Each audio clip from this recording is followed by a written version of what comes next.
Эми биз кийинки тепкич мына башкалар үчүн лидер, спонсор жөнүндө сүйлөшүп кетели. Ушуга керектүү функциялар жана кызматтар жөнүндө сүйлөшүп кетели. Демек, башкалар үчүн лидер, спонсор болуу болгондой экен, жана кантип ушул деңгээлде өсүшүбүз керек экен. Башкалар үчүн лидер, спонсор деп аталса, спонсор деген бул ким? Башка адамдарды бул бизнеске кызыктырып, ушул бизнеске же кардар катары, же партнер катары, же консультант, сатуучу катары каттаган адам спонсор экен. Ал эми лидер болсо, ошол адамдарды жетектеп өстүргөн адам. Наставник болсо, тажрыйбасы көп, көптөгөн адамдарды бул бизнеске үйрөткөн адам экен. Көпчүлүк адам колунда кармагысы келет, бирок өзү жасагысы келбейт деген сөз бар. Ушул сөздү жаттап алыңыз, мүмкүн болсо эске тутуп калганга аракет кылыңыз, мүмкүн болсо блокнотуңузга жазып коюңуз. Бул эми экенин азыр түшүнүп кетесиз. Муну бизге Эдуард Васильев деген өтө күчтүү бриллиантовый директорлордун бири бир убакта Газпромдо жетекчи болуп иштеп жүрүп, ушул бизнеске келген адам айтып кетти. Бул эми экенин азыр көрүп кетесиз. Менин спонсорум кандай деген суроону өзүңүзгө коюп көрүңүзчү. Жана пауза басып азыр ойлонуп көрүңүз. 1 минут убактыңызды бөлүп, менин спонсорум кандай? Кайсы жактары жагат, кайсы жактары жакпайт ойлонуп көрүңүз. Ойлонуп көрдүңүзбү? Эми менин спонсорум кандай болсо жакшы болор эле деген суроого да өзүңүз жооп берген аракет кылыңыз. Паузаны басып туруп азыр жооп берип көрүңүз. Көпчүлүк адамдар кыйын сүйлөсө, кыйын кызыктырса деген жооп айтышат. Бул ишти жакшы билген спонсор болсо жакшы. Продукцияны өтө жакшы билсе жакшы эле. Мени тез эле директор кылып койсо жаман жакшы эле да. Мага адам табышып турса, мага адам каттап турса, мен тез өсөт элем да. Мен адамдарымды кыйын ишендирсе, мага 50 балл жабышып турса жаман жакшы болот эле да. Мени ишендире алса жакшы болот эле. Мен кээде ишенбей өзүмө таштап коем да, мени мындай түртүп турса жакшы эле дегендер болот. Мага акчам жетпей калганда жардам берип турса жакшы эле. Мага шак жабышып турса жаман жакшы болот эле деген адамдар. Мына ушундай көп требование коет. Туурабы? Көпчүлүк адамдар шуну көп, мен муну көп байкадым. Жана иштеп атканда мен спонсорум жакпады дейт. Эмне жакпады десе, ошол себептен айтышат. Бирок сиздин бизнесиңиз спонсорго карабайт. Өзүңүзгө суроо берип көрүңүзчү, мен кандай спонсормун? Ушул талаптарга жооп беремби? Деп өзүңүзгө суроо берип, ошого жооп берген аракет кылыңызчы. Азыр мына паузаны басып ойлонуп көрүңүз. Ушул жазып кеткен нерселерге, мен өзүм айткан нерселерге татыктуумбу? Ушул мен бирөөлөргө жасап берип атамбы азыр, же жасап бере аламбы? Деген суроого жооп берип көрүңүзчү. Сиз кандай спонсорсуз? Ошол жөнүндө ойлонуп көрүңүзчү. Мендей спонсорго фаберлик жакшы акча төлөп атабы? Ушундай акча төлөгөн туура эле болуп атабы? Же аз төлөп атабы? Же мүмкүн көбүрөөк төлөп аткандыр? Сиз мүмкүн татыктуу эмессиздер ага. Ал учурда көп болот. Мендей спонсор канчалык көп товарооборот жасай алат? Деген суроого жооп берип көрүңүзчү. Сиз ушул жөндөмдөр менен канчалык көп товарооборот жасай аласыз? Эмне үчүн товарооборот жасай албай атасыз?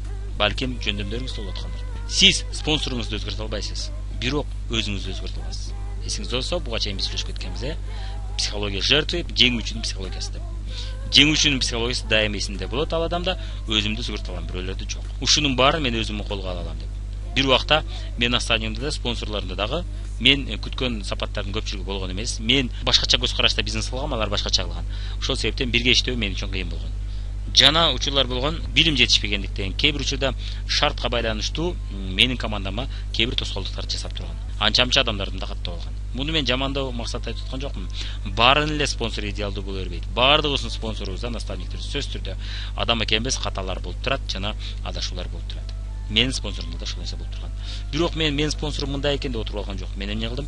Ошол каталарды эске алдым. Мен ошондой эмес спонсор болушум керек. Демек мен өзүм адамдарымды өстүрүш үчүн мен башкача спонсор болушум керек деп. Өзүмдүн үстүмөн иштедим жана анын каталарын өзүмдө оңдоп кеттим. Мен ал адамды өзгөртө албайт элем, бирок өзүмдү өзгөртө алат элем. Башкача спонсор болдум дагы, күчтүү, тез өскөн лидерлердин катарына кирдим. Бул боюнча атасынын кызына автоунаа белек берген жөнүндө сонун укмуш сонун окуя бар. Мындан кийин азыр группаны жетелеп өстүрүү деген видео бар. Ошону көрүп чыгыңыз. Ошол жерде акырында ушул белекти айтып кетет. Аябай сонун белек деп айтса болот. Ошол жерде аябай кызыктай белек экен, ушул да белекпи деп айтса да болот. Жеңүүчүнүн психологиясын адам айтат, ушул белек укмуш сонун белек болгон. Бизге да жашоо ушундай белектерди көп берет. Спонсор да, наставник да ушундай белектерди көп берет. Кимдир бир айтышы мүмкүн, ал ушуда белек берет деген болот. Бул жертва психологиядагылар. Чынында өтө башкача, таң калыштуу башкача белек берген болот. Бирок ошол белекти туура пайдаланып, кызы дагы азамат сынып калган жок, чөгүп кеткен жок. Туура түшүндү дагы, туура кабыл алды. Ошол белектин жардамы менен ал Европада эң бай аялдардын катарына кирет. Мына сизге кандай сонун белек. Сизге да спонсоруңуз, наставнигиңиз ошону укмуш сонун белек берип атат. Ошону баалай билиңиз. Ошого ыраазы боло билиңиз. Сиз канчалык спонсоруңузга, наставнигиңизге ыраазычылык билдирип ыраазы болсоңуз, сиздин бизнесиңиз ошончолук тез өсөт. Анткени сиздин энергияңыз спонсорго, наставникке эмес, сиздин энергияңыз астыңыздагы адамдарга кете баштайт. Жана сиз астыңыздагы адамдарга мүмкүн болушунча көбүрөөк шарт түзүп, алардын өсүүсүнө түрткү берип, өстүргөнү аракет кыла баштайсыз. Жана сиздин адамдарыңызда сизге болгон мамилеси ошончолук жакшы болот. Бул эмнеге окшош? Бул ата энеге бул кылган мамилеге окшош. Биз ата энебизге канчалык жакшы мамиле кылсак, бизге да балдар ошончолук жакшы мамиле кылат, Мына группаны жетелеп өстүрүү боюнча мына адамды каттагандан кийин эмне кылуу керек? Ушул видеону көрүп чыгыңыз, ошол жерде ар бир кадамыңыз бүт айтылып кеткен, катталган адамдарды кантип өстүрүш керек жана кантип жетелеш керек, эмнелерге үйрөтүш керек, бүт бар. Бул бизнесте жаттап алыңыз. Сиздин спонсоруңуз күчтүү болгон үчүн сизге айлык төлөнбөйт, ага эч убакта. Сиздин спонсоруңуз 1000 күчтүү болсо да сизге аны үчүн айлык төлөнбөйт. Ал эми сиз күчтүү спонсор болгонуңуз үчүн сизге жакшы айлык төлөнөт. Ошол себептен сиздин чөнтөгүңүз бул сиздин спонсоруңуз эмес. Сиздин чөнтөгүңүз бул сиздин канчалык күчтүү спонсор болгонуңуз. Андыктан сиз спонсор өзгөртүүгө, спонсор алмаштырууга аракет кылбаңыз. Эң жеңили сиз өзүңүз күчтүү спонсор болуп алыш.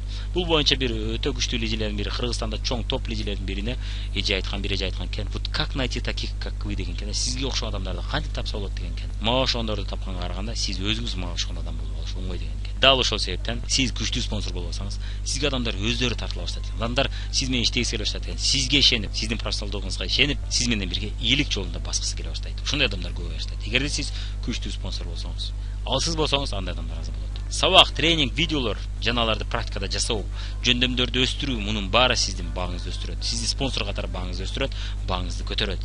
Сиз менен иштейм, сиз менен иштегим келет дегендердин саны көп болот. Ал үчүн тынбай видеолор, сабактар өзүңүздүн үстүңүздөн иштеп туруу, жана практикада жасап турганы, жана жөндөмдөрүңүздү өстүрүү. Сиз профессионал болуп алышыңыз керек. Мүмкүн болсо тез аракыттын ичинде күчтүү профессионал болуп алышыңыз керек. Ал үчүн сиз көптөгөн адамдар менен жолугушуп, көптөгөн адамдар менен иштеп турушуңуз керек болот. Мен кандай спонсормун дегенге жооп берүүдө өзүңүзгө могу жооптарды айтыңыз. Мен презентация өтүүнү үйрөнүшүм керек. Үйрөнүңүз. Жолугушуу өткөрүүнү үйрөнүңүз. Рандеву өтүштү үйрөнүңүз. Адамдар менен жолугушууда аларды кызыктыра билүүгө үйрөнүңүз. Презентациянын ар кандай жолдорун үйрөнүңүз. Бул боюнча бизде ар кандай презентациялар бар, типовой презентациялар бар. Айлык аш дегендер үчүн, бизнес, чакан бизнестин ээлерине үчүн деген өзүнчө презентациялар бар. Бай адамдардын сырлары деген бар. Ал да кыскача презентация деп койсок болот. Же көбүрөөк сабак, азыраак презентация. Аны да кыскача айтуу жолун үйрөнүңүз. Адамдарды кызыктыра билүү, кызыгуусун, бизнеске болгон кызыгуусун ойгото билүү деген сабакты көрөбүз. Ушулардын жардамы менен презентация өтүштү үйрөнүңүз. Ошол видеодо айтылган нерселерди паузаны басыңыз да кайталап, ооз эки кайра сайрап, машыгып алыңыз. Ошондо сиз жолугушууга даяр болуп каласыз.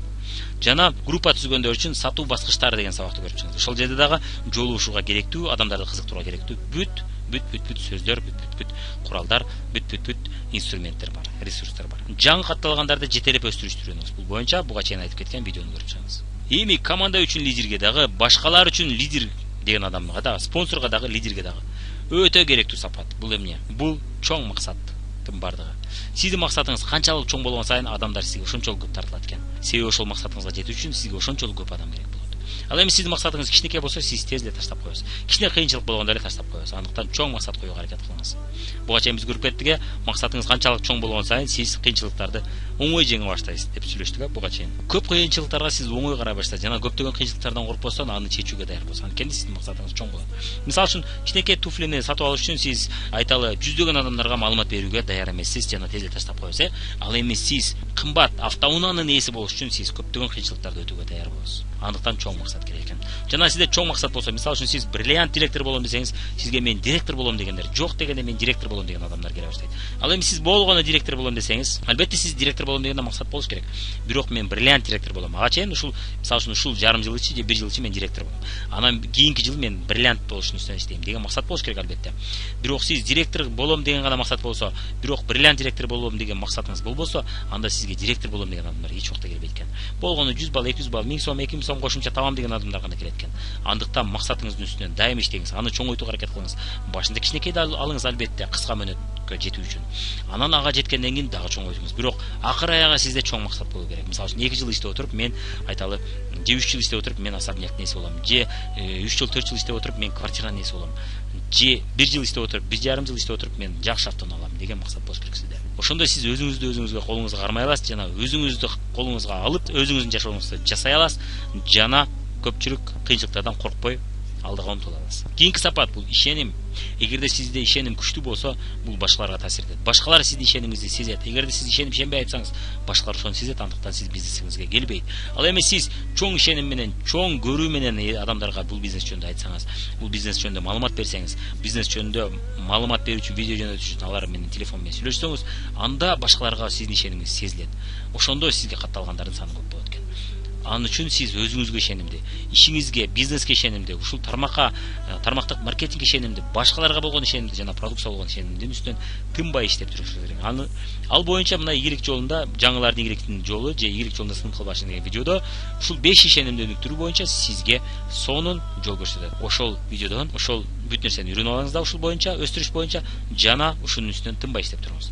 Ушул эки нерсенин үстүнөн тынбай иштеп туруп, жана көп адамдарды чакыра берсеңиз, сизде адамдар дайым келип турат экен, жана адамдардын саны көп болот экен. Сизде менде адам жок, иштеген адамдар жок болот деген проблема болбойт экен, сизде жетишпей атам деген проблема болот экен. Бул өтө жакшы проблема.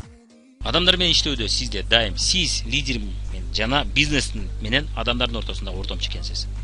Бизнес ушул компания жана лидер ошондой эле башка адамдардын экөөнүн ортосунда ортомчу экенсиз. Сиз канчалык жакшы айтып берсеңиз, канчалык жакшы кызыктыра билсеңиз, адамдар ошончолук бизнеске, компанияга, сиздин лидерлериңизге кызыгуу ошончолук көп болот экен. Эгерде сиз лидериңиз жөнүндө канчалык сонун наставнигиңиз жөнүндө сонун маалыматтарды берип, кызыктырып, адамдардын кызыгуусун жаратсаңыз, алар ошол лидериңиз менен, наставнигиңиз менен иштегиси келет жана ошол наставник, лидер менен жолугушуусу келет жана ошол адамдан маалымат алгысы келет, ошол адам менен бизнес кылгысы келет. Эгерде сиз жакшы маалымат берсеңиз, кызыктыра билсеңиз, өзүңүз ошончолук кызыгуу менен айтып берсеңиз, ушул максатта сиз мына онлайн, офлайн жолугушууларга тынбай чакырып туруңуз. Ошол кызыгууну өстүрүп алып туруп, өзүңүздө ишенимди өстүрүп алып. Видеолорду бөлүшүп туруңуз, улам бөлүшүп туруңуз жана өзүңүздүн адамдарыңызды ошол жолугушууларга, видеолор менен жолугушууга чакырып туруңуз. Видеолорду эч убакта адамдарга жөн гана жөнөтүп койсоңуз, алар көрбөйт. Аларга сатыш керек. Аларга улам бул видеолорду сатыш керек. Лидерлер сатыш керек, наставниктер сатыш керек, жолугушуулар сатыш керек. Ошондо гана ал адамдар видеолорду көрүп, сабактарды көрүп өсө баштайт. Кантип сатсаңыз болот? Мына өзүңүзгө эмне тармакта кайсы видео кантип жардам берди? Эмнелерди сиз ошол видеолордун жардамы менен түшүндүңүз? Кандай каталарды мурун кетирип жүрдүңүз? Видеодон кийин кандай каталарды жасабай калдыңыз? Кандай көз карашыңызда өзгөрүүлөр болду? Эмнелерге үйрөнүп алдыңыз? Эмнелерди түшүнүп алдыңыз? Ошол боюнча ойлонуп көрүңүз. Ойлонгондон кийин сиз чындап ошол видеолордун пайдасы тийгенин сезесиз дагы, ошол сезим менен айтып бере аласыз ушул видеолор жөнүндө. Эми мына алгачкы өзүңүздүн адамдарыңызды иштерге үйрөтүүңүз керек экен. Кандай иштерге? Заказ жазып текшерүү, аны алуу жана аны төлөп алып кетүү. Ушуга тиешелүү нерсени бүт үйрөтүп чыгышыңыз керек адамдарыңызга. Заказ алуу жана кардарлар менен иштөө боюнча да сиз сөз түрдө үйрөтүп турушуңуз керек. Жана продукцияны түшүнүп, продукция боюнча туура пайдаланып, аны туура ал боюнча туура консультация берүүгө бүт үйрөтүп чыгышыңыз керек экен. Ал боюнча бизде даяр видеолор бар, даяр сабактар бар. Бирок эч убакта видео өзү жалгыз үйрөтө албайт. Сиз кошо өзүңүздүн сөзүңүз менен, өзүңүздүн мамилеңиз менен адамдарды кызыктырып турушуңуз керек экен. Ошондо гана алар видеону көрүп, жана түшүнбөгөн жерлерин сизден сурап, түшүнгөн жерлерин пайдаланып, ошентип үйрөтүшөт экен. Адамдарыңызга сатуу, эмнелер сатыш керек? Компаниянын маркелерин сатышыңыз керек. Эч убакта компания өзүн өзү сата албайт экен. Ал телевидение аркылуу сатышы мүмкүн, бирок сиз чек деңгээлде сата албайт. Маркелерди сатышыңыз керек. Мүмкүн болушунча канчалык көп адам компанияга болгон ой көз карашы жакшы болсо, маркелерге тынбай катышып турса, ошончолук сиздин бизнесиңиз тезирээк өсөт экен. Продукцияга кызыгуусун, продукцияга адамдардын кызыгуусун туудуруп турушуңуз керек экен. Аларга продукцияны сатып турушуңуз керек, оптом түрдө. Өзүңүз өз колуңуз менен апарып, үйүнө апарып бере эмес, сөздүн жардамы менен, продукция жөнүндө маалыматтын жардамы менен сиз ал адамдардын кызыгуусун жана продукция болгон ишенимин өстүрүп турушуңуз керек экен. Акцияларды тынбай сатып турушуңуз керек. Акциялар тынбай жаңыланып турат, лидерлер сатып турушуңуз керек. Лидерлер сатуу үчүн сиз игилик окуялар деген сабак бар, ошол көрүп чыгыңыз да, ошонун жардамы менен улам лидерлерди сатып туруңуз. Бизнести сатып туруңуз. Бизнес сатып туруу үчүн сизге атайын презентация сабактар бар, ошону көрүп чыгыңыз. Эми сиз сатуу дегенде чочулашыңыз мүмкүн. Мен бул бизнеске келгенде сатуу максатта келбедим эле го, мага сатпастан акча табуу деп айтышты эле го. Чынында жашоо бул. Жашоодо бүт жерде биз сатат экенбиз. Жада калса өзүбүздүн досторубузду, жаңы досторго сатат экенбиз. Жада калса өзүбүздү ишке орношуп атканда кожоюнга сатат экенбиз. Өзүбүздүн жөндөмдөрүбүздү, өзүбүздүн билимибизди, өзүбүздүн жакшы иштегенибизди ушунда сатат экенбиз. Жада калса мына президент, депутаттар дагы өзүнүн президент болсо, депутат болсо, мамлекетке же элге кандай жакшылык кылат, ошол келечекти сатат экен. Ал эми жетекчилер болсо, мына Шоро компаниясы иштеген көптөгөн жетекчилер өздөрүнүн кызматкерлерине өзүнүн компаниясынын келечегин сатышат экен. Мына мен Шоро компаниясында иштегем, Шоро компаниясында да бизге мына ошол компаниянын келечегин бизге сатчу. Кантип сатчу? Бизге айтат эле 2020 же 2018 жылы Шоро компаниясында иштеген адамдар, кызматкерлер эң көп айлык маяна алган адамдардын катарына кирет. Кыргызстан боюнча деп айтышкан. Мына көрдүңүзбү? Жада калса миллионерлер өзүнүн бизнесин ошол ишканда иштеген кызматкерлерге сатууда. Биз дагы керек болсо мына өзүбүздүн салонубуздун келечегин дайым сатып турабыз. мына бул бизнесте да мен өзүмдүн лидерлериме, биз менен иштеп аткан лидерлерге бул бизнестин перспективасын дайым сатабыз. Мисалы үчүн мен мына интернетте иштөөдөн мурун канчалаган өзүмдүн лидерлериме сатууга аракет кылдым. Арасында уккандар болду, укпагандар болду, аракет кылып көргөндөр болду, кылып көрбөгөндөр болду.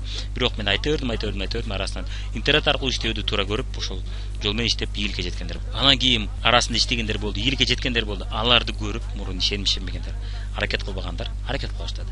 Мына дал ошондой болот экен. Ошол себептен сиз сата берсеңиз, бизнести, лидерлерди, продукцияларды, акцияларды, компанияны, марекелерди сата берсеңиз, арасынан баары бир ошону угуп кыймылдай баштагандар боло баштайт. Анда акырындык менен группаңыз кыймылдайга келе баштайт экен. Ийгилик окуялар, мына лидерлерди сатуу үчүн жакшы мына ийгилик окуялар. Мен кантип директор болуп калдым деген видеону көрүп чыгыңыздар. Ошол жерде көптөгөн ийгилик окуялар бар. Ошолорду сөзсүз түрдө пайдаланыңыз, адамдарга айтып бериңиз. Ошол окуяларды мүмкүн болсо паузаны басып, уккандан кийин, текстин көргөндөн кийин кайталап айтып берген аракет кылыңыз. Өз сөзүңүз менен быды деп сайрап. Ошол эле учурда көптөгөн тексттер, сүрөттөр бар. Биздин презентацияларда көптөгөн тексттер бар, адамдардын окуялары. Ошолорду дагы пауза басып, кайра текстти окуп, өз сөзүңүз менен айтып берген аракет кылыңыз. Ошондо сиз ким болбосун, ким менен сүйлөшүп аткан болбоңуз, ошол лидерлердин окуяларын айтып берип, аларды кызыктырууга даяр болуп калат экенсиз. Жана муну пайдаланыңыз. Адамдарыңыз менен сүйлөшүп атканда, лидерлериңиз менен сүйлөшүп атканда, алардын бизнеске болгон кызыгуусун ойготуу үчүн ушул окуяларды дайым пайдаланыңыз.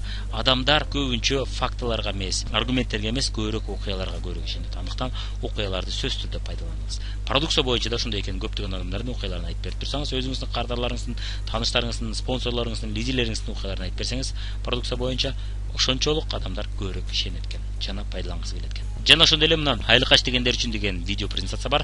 Ошол жерде көптөгөн окуялар бар. Ушуларды пайдаланыңыз.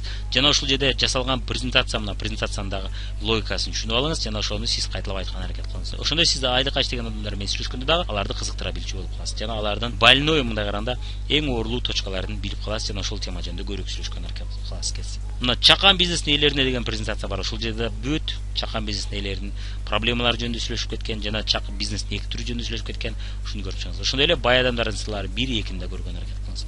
Ошол жерде сиз көпчүлүк адамдар менен сүйлөшүүдө, акча жөнүндө сүйлөшүүдө ошол аргументтерди, ошол жерде мисалдарды келтире алчу болуп калат экенсиз.